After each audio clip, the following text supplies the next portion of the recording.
확인하시기 바랍니다. 아침에는 안 촬영이 어제 아침에 안 됐더라. 촬영이 끊어지지 않게끔 잘 하시기 바랍니다. 창세기 13장 14절로 18절, 바로 오늘의 주제는 십자가 복음입니다.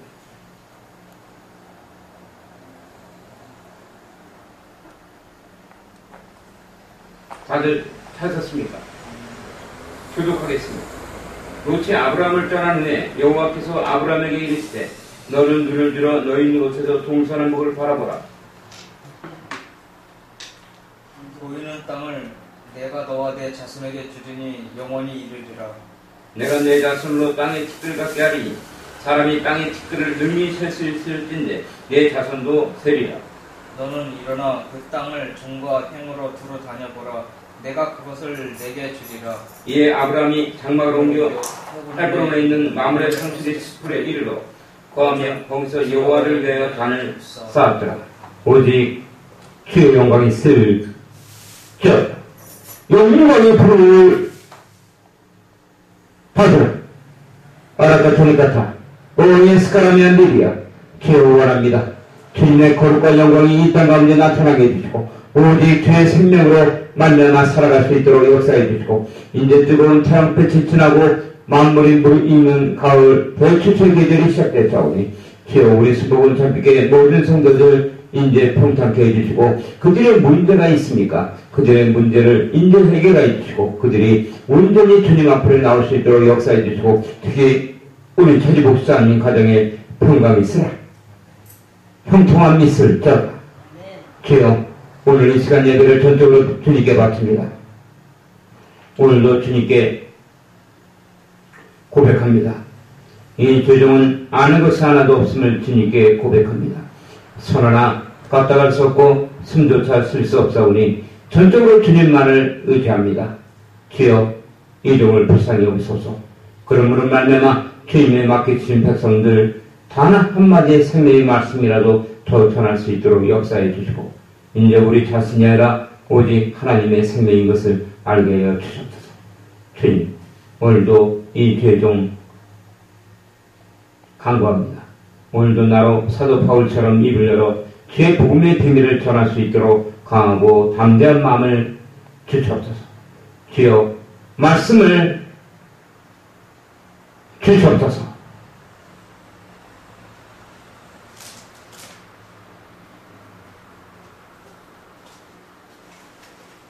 예수님의 이름으로 감사하며 부탁드리겠습니다.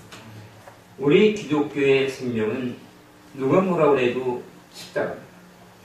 사도 바울은 갈라디아서 6장 14절에 이렇게 말씀을 전합니다. 갈라디아서 6장 14절 말씀을 보시기 바랍니다.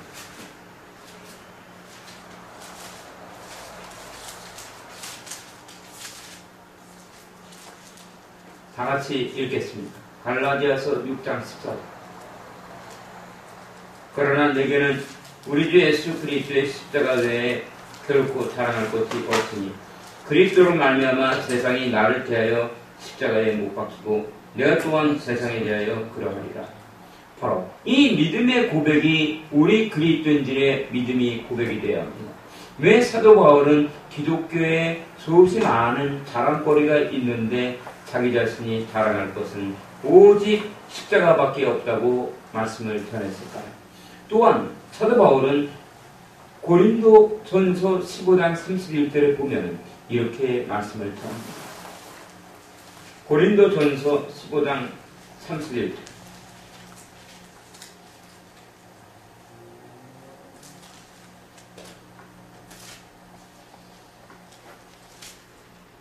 형제들아, 내가 그리스도 예수 우리 주 안에서 가진 바 너에게 대한 나의 자랑을 두고 담으나니 나는 날마다 죽노라.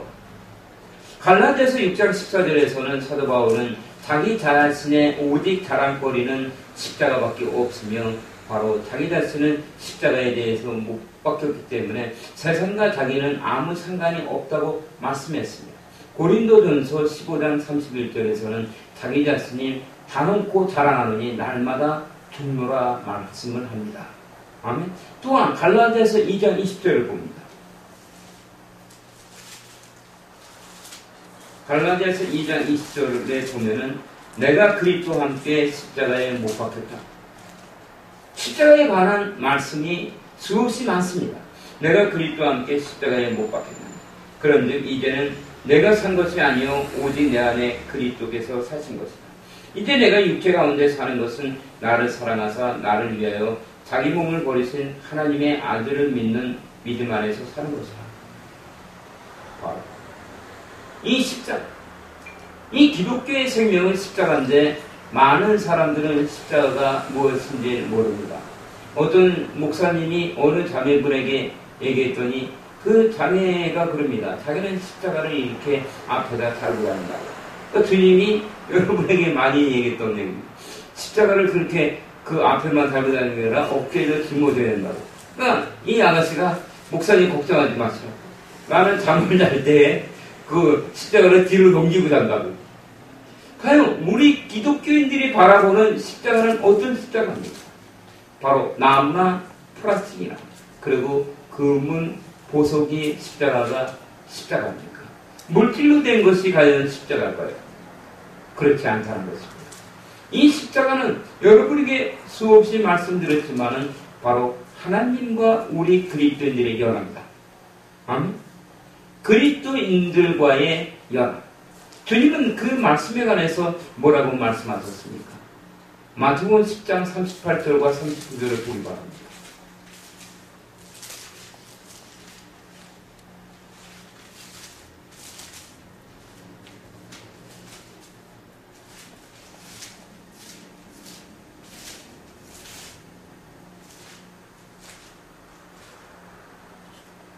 마태복음 10장 38절로 39절. 또 자기 십자가를 지고 나를 쫓지 않는 자에게 합당하지 아니하며 자기 모습을 아는 자는 것이요 나를 위하여 자기 목숨을 잃는 자는 없거든요. 주님께서는 왜 자기 십자가를 지고 나를 따르지 않는 자는 자신에게 합당치 않다고 얘기할까요? 도대체 십자가가 무엇이길래? 이런 나무나 플라스틱이나 그 십자가가 그렇게 중요하단 말입니까? 물론 문자로 된 십자가도 중요하죠. 왜냐하면 주님께서는 바로 그 십자가에 못 박혀 돌아가셨기 때문입니다. 아멘? 그러나 우리가 알고자 하는 그 안에는 십자가에는 바로 놀라운 신비와 비밀이 있습니다.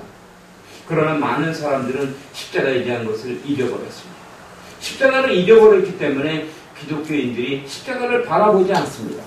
아멘? 그리고 십자가의 영광을 모릅니다. 우리가 십자가를 묵상하고 십자가를 마음속 깊이 생각한다면 어떠한 질병도 치유가 될 줄로 믿습니다. 여러분은 어떻게 생각하십니까? 이 기독교의 치유와 바로 세상의 치유와의 차이가 무엇이겠습니까? 바로 오늘 바로 뉴스를 잠시 봤는데 치매에 관한 얘기가 나오더라고요. 치매가 나오는데 바로 이 치매를 고칠 수 있는 확실한 방법이 있다고 해서 그 세상에서 그 TV에서 몇 가지가 나오면서 고발을 합니다. 왜? 잘못했기 때문에 고발을 하겠죠. 첫 번째는 뭐냐면 아바타 치유입니다. 아바타 치유. 참, 이 이름들을 잘 붙여. 아바타 치유. 아바타라는 게 무엇입니까? 바로 아바타라는 게 뭐냐면 이 뉴스 시간에 나온 것은 뭐냐면 그 나이가 드신 분들이 그 치매가 걸린 분들이 자기네들이 그 치료를 받기 위해서 침을 맞게 되면은 아프니까는 바로 그 어떤 한 인형, 지푸라기로 만든 인형에다가 그 침을 다 놓는 됩니다. 그러고 나서 그 있으면은 자기 질병이 사라진다는 거예요. 이것은 기독교에 보면 반역입니다. 그렇죠? 이것은 어디에 걸립니까? 이거는 10계명 중에 2계명 중에 걸리는 것입니다. 10계명 중에 2계명이 무엇입니까? 10계명의 2계명.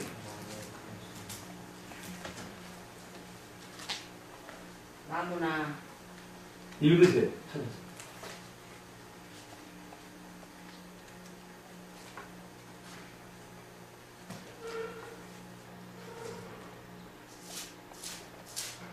누군가는 침침해서 안경이 없어.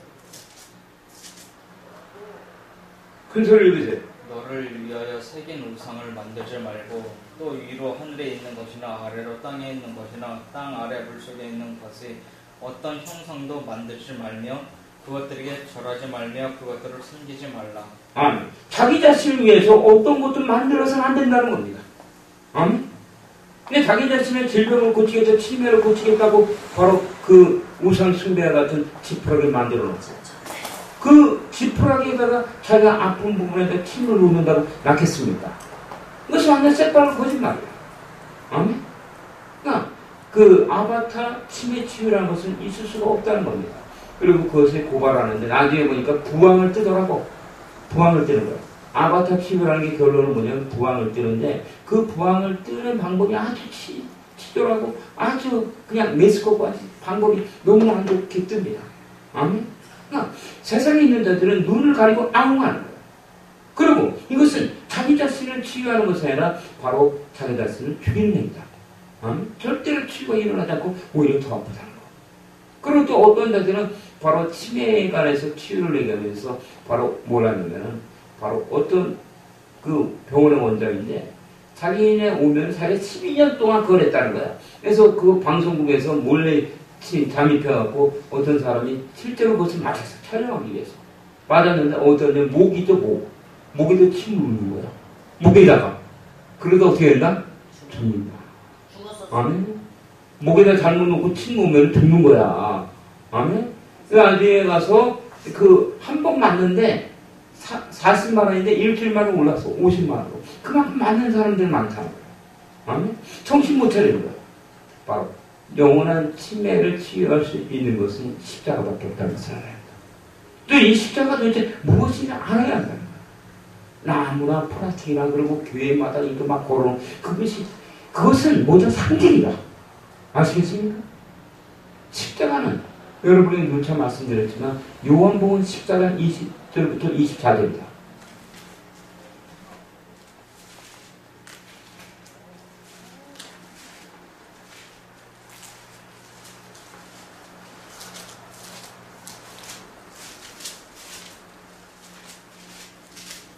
십사장 20절부터 24절. 그날에는 내가 아버지 안에 너희가 내 안에 내가 너희 안에 있는 것을 너희가 알리라. 나의 계명을 가지고 지키는 자라야 나를 사랑하는 자는 내 아버지의 사랑을 받을 것이요 나도 그를 사랑하여 그에게 나를 나타낸다. 가르친 아닌 유다의 가르 주여 어찌하여 자기를 우리에게 나타내시니 세상에게는 아니하려 하시니라. 예수 그리스도가 발걸었으니 사람이 나를 사랑하면 내 말을 지키리는데 아버지께서 저를 사랑하실 것이요 우리가 저에게 와서 거처를 저와 함께하리라. 나를 사랑하지 아니하는 자는 내 말을 지키지 아니하나니 너희는 듣는 말은 내 말이 아니고 나를 보내시는 아버지의 말씀이다. 아멘. 여기 나와있듯이 이것이 십자가입니다. 아멘. 예수 그리스도께서 십자가에서 부활하신 그날에 내가 아버지 안에 예수님이 성부 하나님 안에 이강복이가 바로 예수님 안에 예수님이 이강복이 안에 있는 것을 이강복이가 아니다는 거. 아멘. 이게 십자가의 연합입니다. 그러면 우리는 구약에서 바로 오늘 본문의 말씀을 통해서 십자가를 알아보겠습니다. 첫 번째 바로 왜 하나님께서는 아브라함을 부르신 다음에 바로 동서남북을 바라보게 했는가 합니다. 아멘. 바로 왜 아브라함을 주님은 바로 갈대아 우르에서 부르셨을까? 아브라함의 부르심을 알아야 합니다. 창세기 12장 1절부터 바로 5절을 읽기 바랍니다.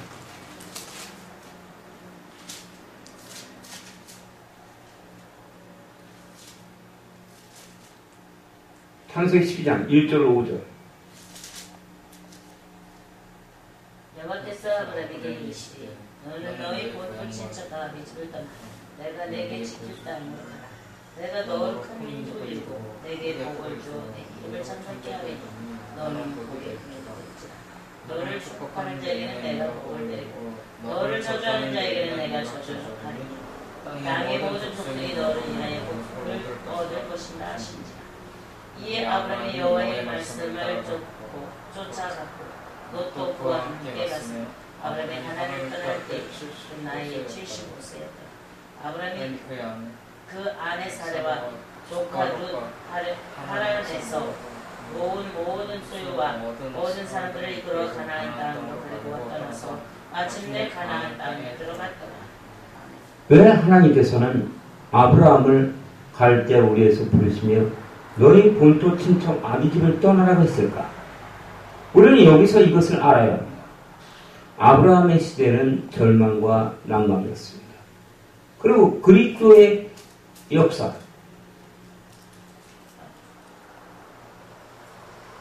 그리스도의 역사, 오직 예수 그리스도의 역사가 바로 희미했으며 하나님의 영광의 충만함이 사라진 것 같았습니다.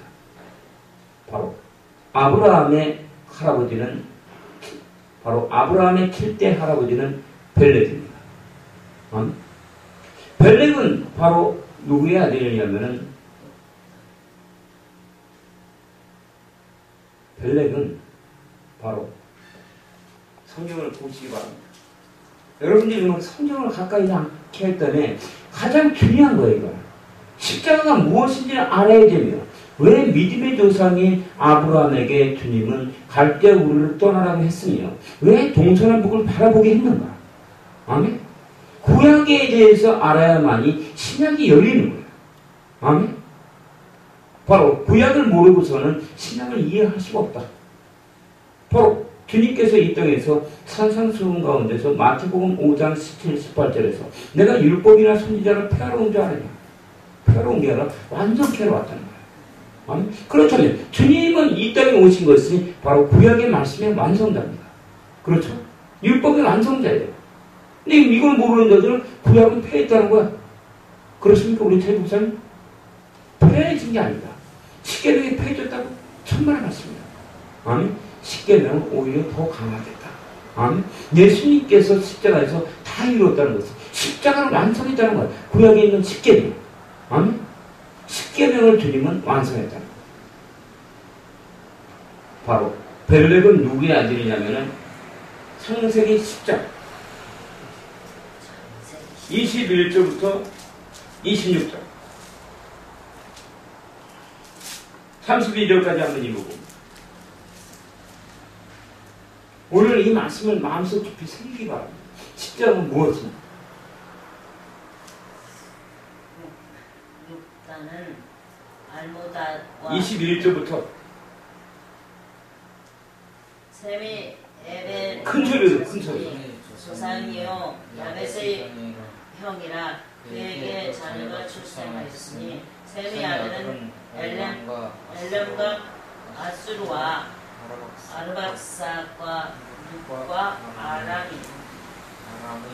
아람의 아들은 오소의 울과 게델과 마스며 아르박삭은 셀라를 낳고 셀라는 에벨을 낳았으며 에벨은 두 아들을 낳고 하나의 이름은 벨렉이라 하였으니 그때 주색이 나누었으니 벨렉이 아우의 이름은 욕단이며 욕단이 알모닷과 살렛과 하살마윗과 에리와 에라와 하도람과 우살과 디글리와 오발과 아비마엘과 스바와 오빌과 하웰리와 요밥을 낳았으니 이들은 다 욕단의 아들이며 그들이 거하는 것은 메세서부터 스바를 가는 길의 동편산이었더라.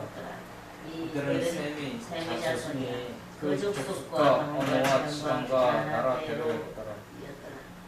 이들은 노아 자손의 족속들이요 그 세 개의 나라대로라. 홍수에 이들에게 땅이 열국 백성이 나누었더라.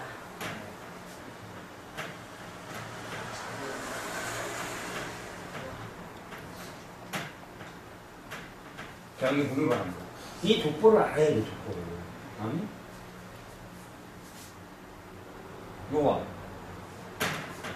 노아의 아들 중에서 세 아들이 있죠? 셈과 함과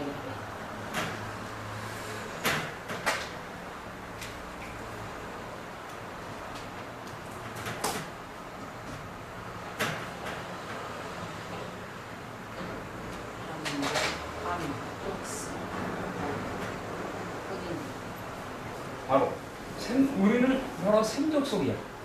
아니? 그리고 야벳은 어느 족속이 됩니까? 미국 백인인지. 그리고 흑인. 함, 흑인. 황인지. 땅 색깔이 보니까. 그렇죠? 응? 그다음에 셈의 바로 직계가 에벨입니까? 응? 에벨입니까?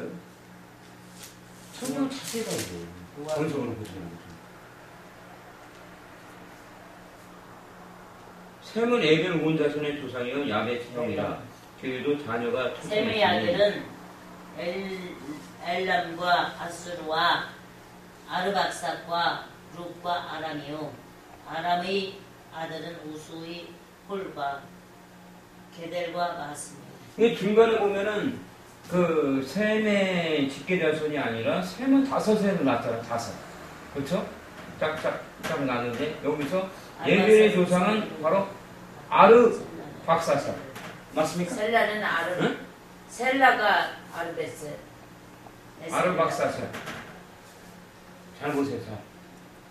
셈은 바로 5 아들을 낳는데 그 중에 셋째 아들이 바로 아르박사샤 아르박사. 네? 맞습니까? 셀라를 낳고 아르박사시고 아르박사는 바로 셀라를 낳고 셀라를 낳았어. 셀라는 셀라를 에벨을 낳았어. 셀라를 낳고 셀라가 셀라는 누굴 낳았다? 에벨 응? 에벨. 에벨이야. 응? 그러면은 근데 셈은 에벨의 온자손이가 그러면은 여기 아들 손자 그 에벨은 증손자 아닙니까? 증손자? 응? 맞습니까? 증손자야. 응? 하나님의 계보에서 기억하는 계보가 있다. 아멘? 하나님도 아무나 기억하지 특별한 사람들이 기억한다. 아멘? 여러분들이 이러한 축복을 받기 바랍니다. 아멘? 우리 천지 목사가 이렇게 기억하는 사람이 돼야 된다. 아멘? 셈은 에벨의 온자손이요. 그렇게 얘기하는데 위에는 이런 족보들이 있지만 예배 지금 이쪽으로 비춰 이쪽으로 홀리시 우측으로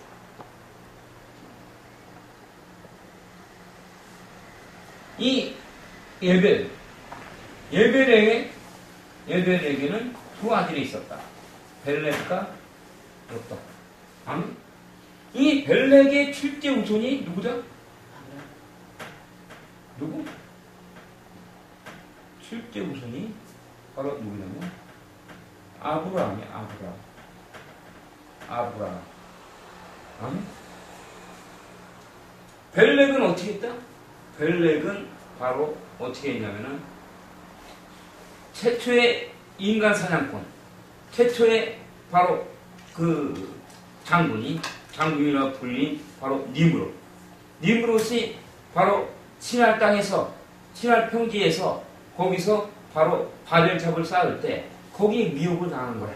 아멘? 최초의 바벨탑을 쌓을 때 거기에 미혹을 당했고 바로 이 욕단은 바로 어디를 넘어왔다? 만자 시베리아 벌판을 건너왔습니다. 이 욕단은 이 주의종은 바로 이 욕단이 당군으로 봅니다. 아멘? 당군. 아멘? 그래서 우리는 천손의 국가라는 겁니다. 아멘? 이거에 대한 자세한 것은 바로 그 어디냐면 아리란 민족이라고 그 유석분 교수라는 사람이 쓴 책이 있는데 거기에 보면 자세하게 그 계보들이 나와요. 이렇게 바로 노아는 셈을 낳고 셈의 에벨의 온자손의 조상이요 에벨에게 2 아들이 있었는데 벨렉이 타락했잖아.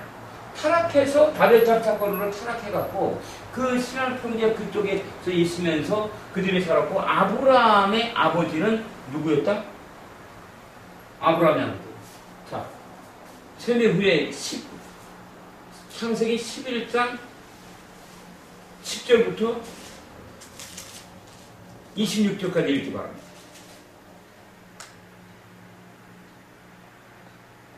그의 나라는 신할 땅 11장 10절부터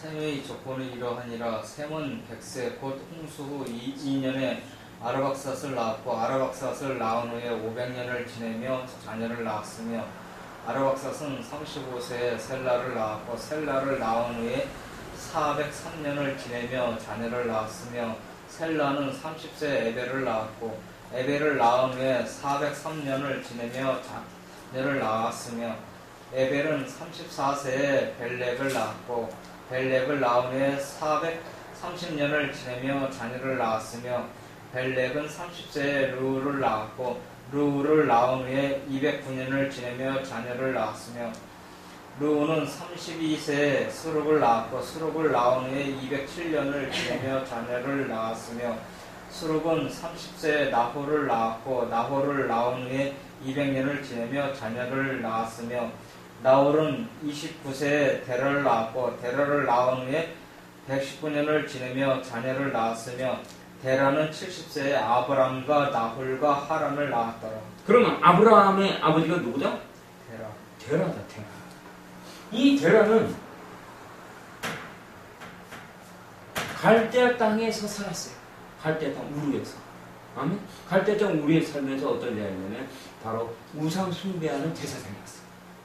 아멘. 그러면 하나님의 족보가 끊어졌다는 거예요. 아멘. 절망과 낭망 속에 있었단 말이에요. 아멘.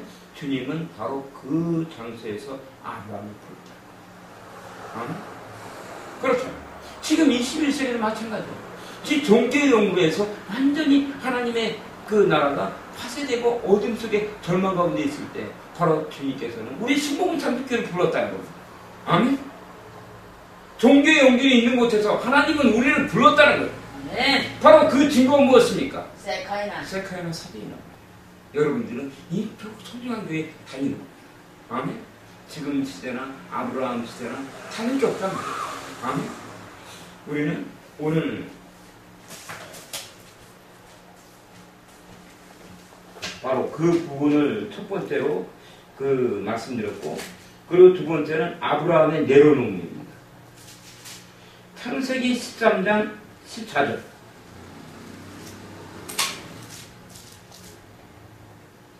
도시 아브람을 떠난 후에 여호와께서 아브람에게 이르시되 너는 눈을 들어 너 있는 곳에서 동산업을 하라. 아멘. 하나님께서 아브라함을 부르셨는데 아브라함을 부르셨을 때 바로 아브라함이 갈대아 땅 우르를 떠났지만 하나님께서는 가나안 땅에 그를 집어넣었다가 뺐습니다. 아멘. 그 가나안 땅 바로 왜? 그곳에서 바로 하나님의 은혜를 알아야 됐기 때문에. 그리고 아브라함은 자기 조카 롯과 바로 땅을 놓고 씨름을 했어요. 그렇죠? 바로 너가 좌하면 나는 그 우하고 너가 우하면 나는 좌하리라. 아브라함이 자기 욕심에 대한 모든 것을 내려놓았을 때, 바로 내려놓음의 법칙, 자기가 갖고 있는 모든 욕심을 내려놨을 때 주님께서 말씀하셨다는 겁니다. 아멘. 그 말씀하신 것이 바로 창세기 13장 14절이죠. 롯이 아브라함을 떠난 후에 여호와께서 아브라함에게 이르시되 너는 눈을 들어 너 있는 곳에서 동산을 하라. 아브라함이 바로 자신 안에 있는 모든 탐심과 욕심을 내려놨을 때 주님께서 말씀하신 것이 바로 동서남북이라는 겁니다. 아멘. 그렇다면 우리는 이 동서남북이 무엇인지를 알아야 합니다. 아멘. 이